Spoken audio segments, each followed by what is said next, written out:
Hey folks, Ms. Gosling here. In this video, we're going to be doing an advanced Kirchhoff problem, and hopefully I'll be able to show to you why Kirchhoff's laws are sometimes more useful than finding the equivalent resistance using your parallel and series circuit laws. Let's use this circuit as an example.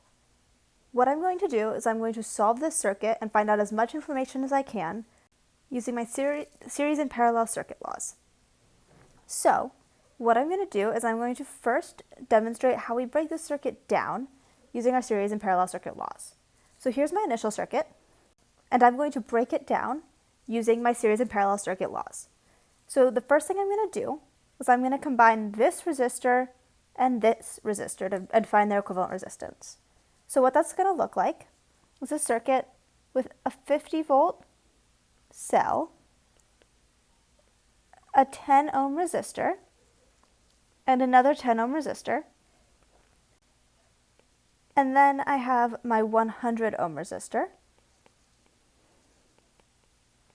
And finally, instead of having a 50 ohm resistor and a 20 ohm resistor, I can combine them using my series law into a 70 ohm resistor. So that's going to be my first step for breaking down the circuit. Next, what I'm going to do is I'm going to break down this parallel part here.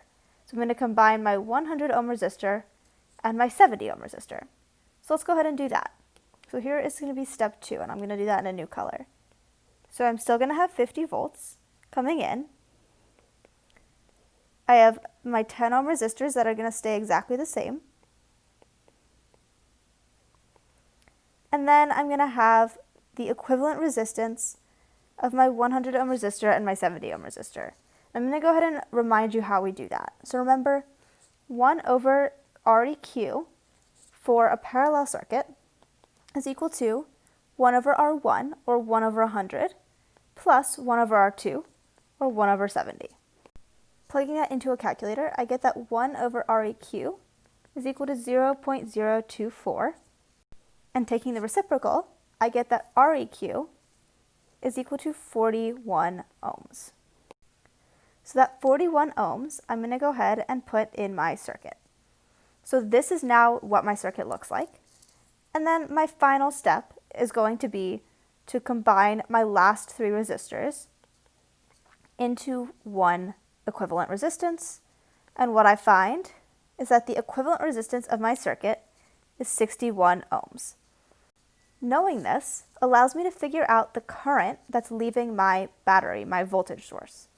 So it's going to allow me to find what I'm going to call I1, right? The current that leaves my initial voltage source. And to do that, I have to use Ohm's law. So I'm going to say V is equal to I1 times Req, or 50 is equal to I1 times 61, giving me a final current I1 of 0.82 amps. So what I've done is I've combined my circuit down, and using my parallel and series circuit laws, I have figured out what the current leaving my resistor, what I1 is equal to. However, I still haven't figured out the currents that are running through my 2 parallel parts of the circuit, through that 100 ohm resistor and then through the 50 and 20 ohm resistors. And that is where Kirchhoff's laws come in. So now, using Kirchhoff's laws, I'm going to find not only I1, which is, of course, the current leaving the battery, but also I2 and I3. So let's do that. Now, aside from the things that I'm given in this circuit diagram, I know that I1 is equal to 0.82 amps, which I, of course, just found using my series and parallel circuit laws. So now, let's talk about how we can use Kirchhoff's laws to find I2 and I3. And what I'm going to do is start by showing you the 2 loops in this circuit. So my first Kirchhoff loop is going to start at my cell, and it's going to go across my 10 ohm resistor, my 100 ohm resistor, and my 10 ohm resistor, and go back into the cell. And I'm going to go ahead and call that the inner loop. I also have the outer loop, which is going to leave that 50 volt cell and go all the way around through the 50 and 20 ohm resistors, and then back into the cell. And I can use Kirchhoff's loop rule to write equations for both my inner loop and my outer loop. So for the inner loop, I know from Kirchhoff's loop rule that V in has to equal V out, or that the voltage given by that cell has to be used up fully in its journey across R1, R2, and R3, which I'm going to go ahead and write in an equation as V1 plus V2 plus V3. And then finally, I can use Ohm's law to make this even nicer looking.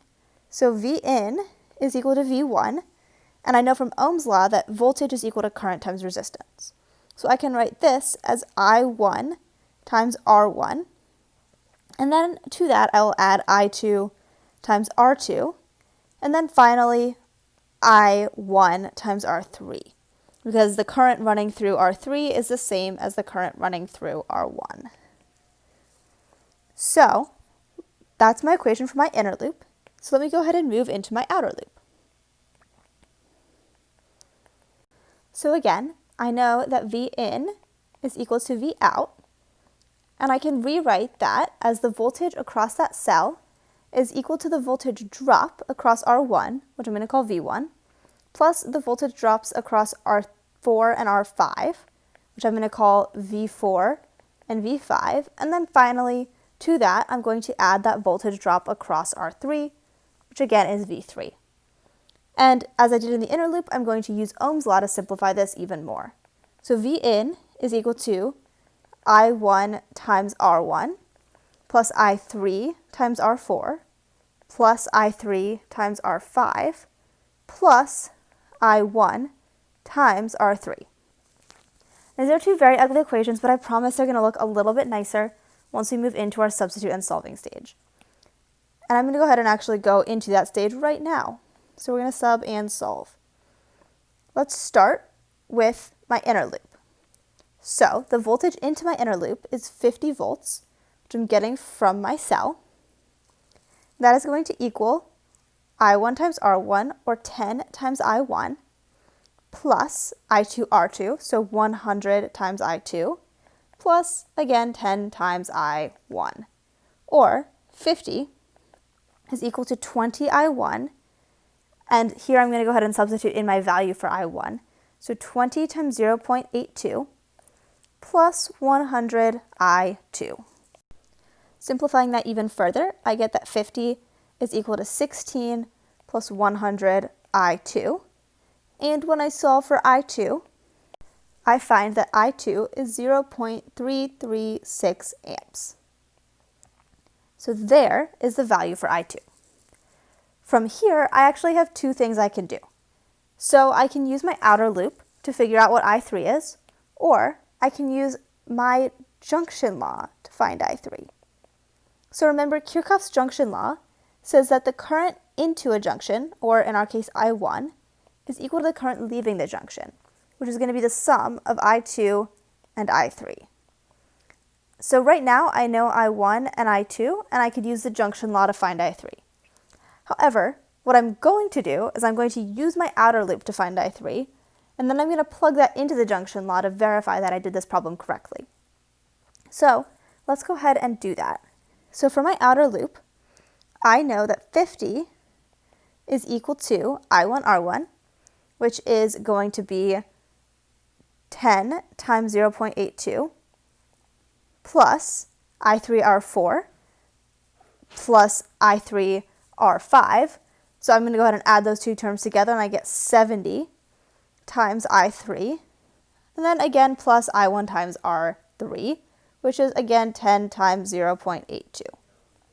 So what I get is that 50 is equal to 16 plus 70 I3. And when I stick that in a calculator, I find that I3 is equal to 0.48 amps. So here I have I2 and I3, and I'm going to go ahead and check and verify that they add up to I1. I know that I2 is equal to 0.336 amps, and I know that I3 is equal to 0.48 amps, and when I add those together, I get that they are equal to 0.82 amps, which is, of course, the same as I1, which, yay, means that I did this problem correctly. So, in this video, you saw how we can use our parallel and series circuit laws to simplify a problem and figure out what I1 is equal to. And then we can use our Kirchhoff loops to figure out what our missing currents, our currents through each of our individual resistors, are equal to. So you now know how to solve more complicated Kirchhoff law problems, and it is now your turn. So go ahead and give it a try. Happy solving!